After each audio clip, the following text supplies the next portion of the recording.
I can say that this carrot was rare, but I thought, man, forget it. Yo, Holmes, the Bel-Air. What up, what up? Welcome back to the channel. I'm J and we're locked in. This is the recap for Bel-Air, episode 3.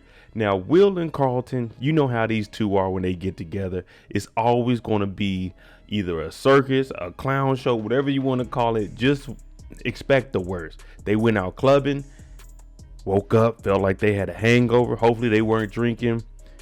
We got a blackout coming, but now Carlton is backing out because he's thinking about his legacy. Now, before we jump into this and break down this episode, if you like Bel-Air, breakdowns, theories, recaps, then hit your subscribe button, turn on your notification bell so you get something every time I upload. Make sure you hit that like button and follow me on Instagram right here. So let's go ahead and jump into this. See if this blackout is going to happen, and is Will going to keep balling? Because I don't know if Uncle Phil's really dealing with Doc right now. And that's all Will wants is a D1 scholarship. So let's jump into it. This is episode 3 of Bel-Air. We start the episode off after a hard Bel-Air practice. Will comes out here, and Tide used to be his man's. But you remember they called Will out on being selfish. And he's just telling Will, look, we got one more game and we're in the state championship playoffs. Bro, you can't be ball hogging like that. Can you depend on your team? Can you give us some love out there? We want to score also. So Will's like, yeah, I can do that. I just put us on my back last game to ensure that we go to the playoffs. Lisa catches Will after the intense conversation with his teammate because the playoffs are right around the corner. Now, they're having a little event going down at Will's house because we got to get ready for this protest. And Lisa's talking about, man, can I come through? I plan on coming through, helping y'all out. But listen here, Will. Man, this is cool for something that you do, West Philly Will, but this might be a little bit much for Carlton. But Will is like, man, he gonna get his swagger back. And on top of that, you see the trophy? You just said it was bigger. Now, don't worry. I'm gonna have that above my head after we win that. So, you know, it's that awkwardness when you're around your ex. But she's about to come to the protest and she's saying Carlton's anxiety might be a little too much for him in this whole blackout. You all remember the chaperone, the advisor of the BSU, and she told Carlton, don't go through with this protest. Well, Carlton is saying, I can try to get people to back down, but at this point, everyone is hyped. I don't think they're going to listen. Now, there's a position opening up at the top, and she applied for it. And Carlton is looking at it like, oh, that's why you're acting like this. Well, come to find out, Carlton's name has been thrown around for the Founders Award. You know, where you get to go to any school that you want to go to. She's saying, if you want to make sure that you get picked, because you're the first black president of the student body, then you need to end this protest. So it's got Carlton thinking, do I do the right thing and look out for Miss Hughes? Or do I do the right thing and look out for my future? Back at the house, everyone is getting prepared. They're putting together all of their resources. We're doing it big for Miss Hughes. Now, Ashley, she does feel a little guilty. She's thinking that she's the reason that Miss Hughes got fired.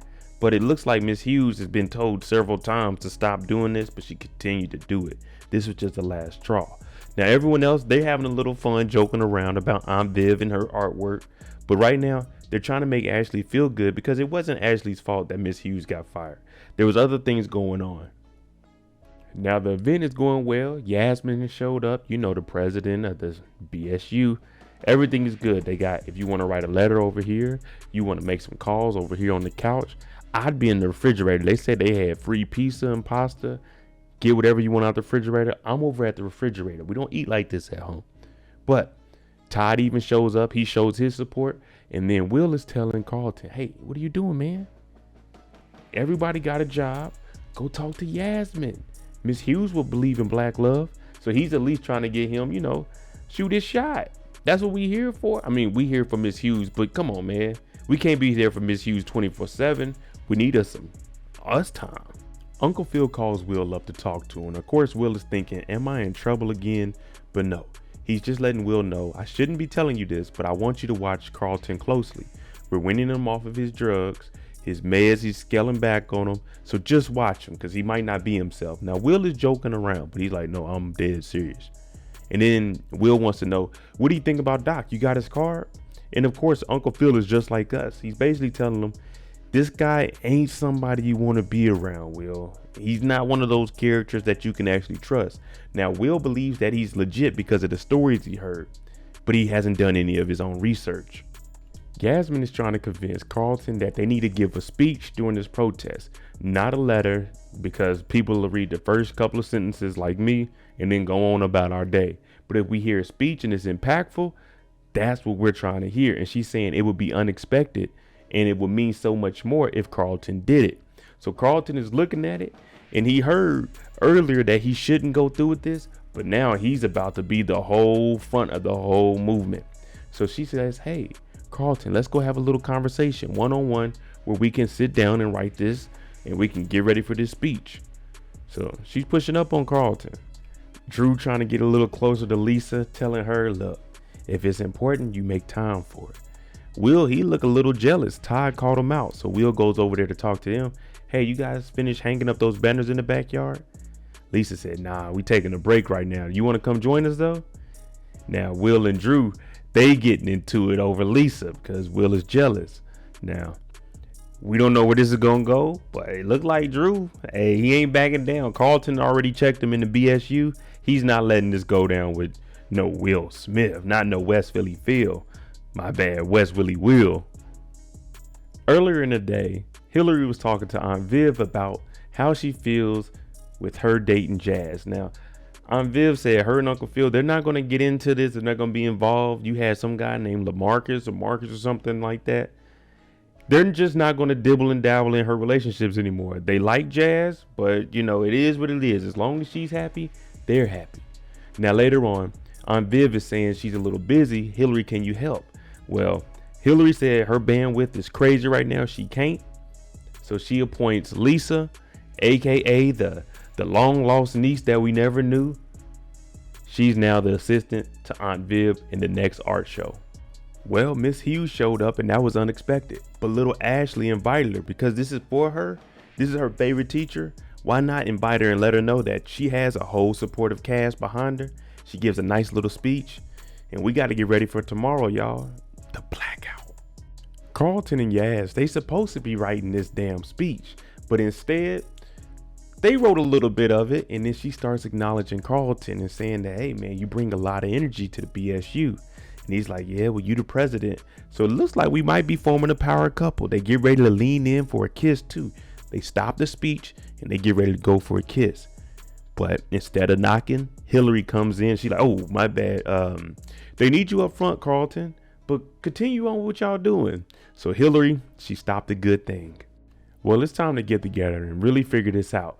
Now, Aunt Viv is saying we need to do it. The kids are talking about the curriculum and it changing. That's a good thing for them, especially for the kids of color. Now, Uncle Phil, he's saying exactly what I've been saying. Something don't feel right to him because Miss Hughes has been warned several times about this. Also, she's going outside the curriculum and giving out extra homework that has nothing to do with the curriculum. Now, the kids, they're saying, hey, look, since it's got to be a student-driven decision, we're walking out tomorrow. It's going to be a blackout. And Yasmin, she's pretty impressed because Carlton said, we're making a stand, y'all. Whether you like it or not, we're making a stand. Hilary is the manager of the New Influence House, and she's putting together deals. And Simply Spike Lemonade talking about, hey, we could use this place. This is very nice. And Hilary's like, yeah, good. She's putting together some plays for the house, bringing the extra money, and we're going to be living comfortably.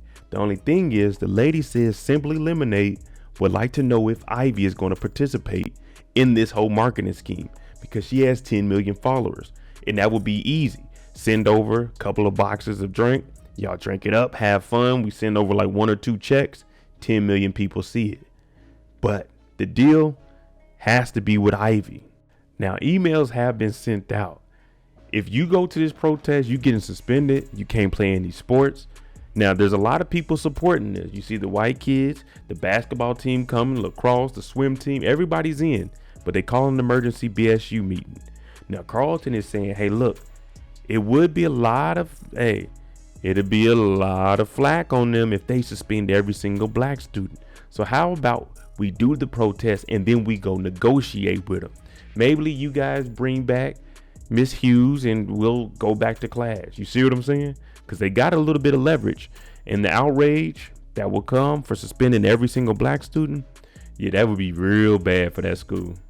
Hilary's been trying to hit up Ivy because we got that Spike Simply Lemonade deal on the table, but we need her to be on board.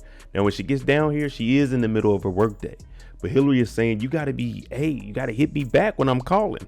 I'm trying to take the house to the next level. But Ivy, she's too busy, and she says, I'm going to holler at you later. Let's get together, sit down, and talk about it. But right now, she is on the clock, so I can see where Ivy is coming from. But Hilary, this is a big deal for them, and this could be one of the first of many deals that Hilary sets up. We finally see Geoffrey, and Geoffrey is in Uncle Phil's office. Now, he's trying to get access to a computer. Can't get in there. Access denied. All of the drawers are locked. He hears Uncle Phil coming. He hops up like nothing happened. Now, Uncle Phil is saying, man, I hope you're ready to work, because there's a guy named James Lewis at the office, and it don't seem right with him. Something is off. I need you to look into him. Now, Uncle Phil did give Geoffrey a peace offering, a couple of Cubans, and Geoffrey's like, okay, thank you for this. But as Geoffrey leaves, Uncle Phil kind of searches everything and makes sure the drawers are still locked, because he's kind of confused why Geoffrey was in here without being authorized. Carlton and Yaz, they go down there and they're talking to the HNIC, or should I say the headmaster in charge. He ain't the end. But they do come up with a compromise, and the compromise is, hey, look, no one will get suspended. We got review boards for the curriculum. All you guys have to do is go outside, peaceful, quiet protest, a silent protest. Now, everyone's hearing this, and they're saying a silent protest is better than no protest, plus we don't get suspended. Now, Will, he wanted to have a voice out there, but everyone else is worried about getting suspended, and they don't want to be suspended. But it looks like we're going through with a silent protest. It just looks like Will is going to do something to make it not so silent. Will's upset because he wants his voice heard. Yaz is like, I feel the same way. So Yasmin says, look, we'll go out there peacefully, quietly, single file line. But once we get out there, we put up our banners. Carlton, we need you to have the speech of a lifetime. And Will's like, yeah, that's what we'll do. See, Carlton, they'll always remember you for this. Carlton's a little nervous about it, but at this point, we here now. Hilary meets up with Ivy again. We got to get this Simply Lemonade deal right now. We got to take care of it. The house is about to blow up. Now, Ivy is saying she spoke to her lawyer, and the lawyer is saying we can't endorse the competition. The competition is Simply Spiked Lemonade versus H2O Ivy. Now, you hear Hilary kind of laugh like, be real. H2O Ivy, no one even knows what that is. But Ivy, she's sticking with her product, and she's saying, look, I didn't agree to that. We agreed that H2O Ivy is going to be the drink of the house, and that's it. Hilary's like, we didn't agree on that. But Ivy walks off because for her, she thinks she's larger than life. 11 a.m. It's time to walk out. Carlton's leading the charge. Took his jacket off. If you're going into protest, let's go this way. Lisa grabs Will, and we all heading out now. It's starting. We got everybody out. We supposed to be quiet. Carlton's going live, letting everyone know. Ashley's in the back of her class looking at it. So let's hear what Carlton has to say. Now it's starting to fall apart. Will put words on his hands. They said no signs. Will runs away. Then Yasmin, security comes and takes the signs from them. Everyone is telling Carlton, stand up on the table, give your speech. And if they pull you away, we'll just record it, but it will have the same effect. So everyone is dependent on Carlton to get up here and save the day. Carlton is nervous at this point because security is out and it's real. Carlton has an anxiety attack. Let me tell you, there's a lot of pressure on a young man. You could potentially throw away everything you worked for in this moment. Do you do that to have a better school, get Miss Hughes back in, or are you worried about your college future and you in your career? So Carlton, he's really going through it right now. There's a lot on his shoulders. Will sees that Carlton can't do the speech. He's losing it right now. He tells him just breathe.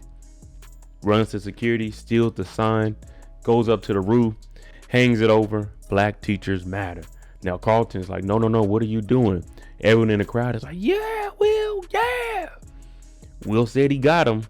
Now let's see what trouble they gonna get into. And they told Ashley, we gonna do it so you can see it. And they went live, so everybody's watching it. Will's up there, got the fist in the air. Black teachers matter. And let me tell you, this is not a quiet protest anymore.